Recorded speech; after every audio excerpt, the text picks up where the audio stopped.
સુરતમાં ડિંડોલી પોલીસ સ્ટેશનના પીઆઈ સોલંકી વિરુદ્ધ એક વકીલને મારવાના આક્ષેપ થયા છે.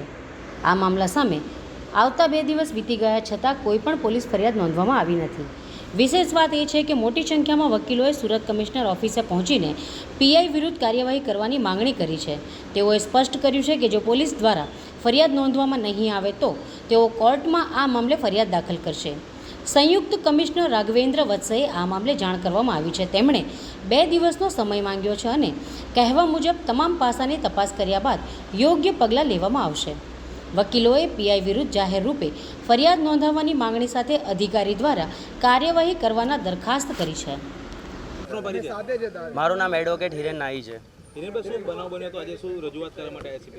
મારો બનાવ 18 તારીખે રાતના મોડી રાત્રે 18 તારીખે મોડી રાત્રે હું મારી ઓફિસનું કામ પતાવીને મારા ઘરે જતો હતો. એ દરમિયાન પીઆઈ સાહેબ આવેલા હતા અને પીઆઈ સાહેબે મને એમ પૂછ્યું કે તમે શું કરો છો અહીંયા.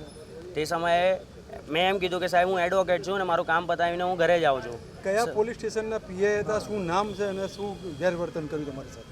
પીઆઈ સાહેબનું નામ છે સોલંકી સાહેબ, ડિંડોલી પોલીસ સ્ટેશનના 2nd પીઆઈ છે અને મને એમને લાત મારીને મારું મોઢું દબાવ્યું છું, મા બેન સામેની ગાળો બોલી છે. શા માટે આવું એમણે કર્યું તમને કે સાહેબ એ તો મને પણ નથી ખબર કે એમને મારી સાથે શું કામ આ બધું કરેલું છે. અત્યારે શું રજૂઆત કરી?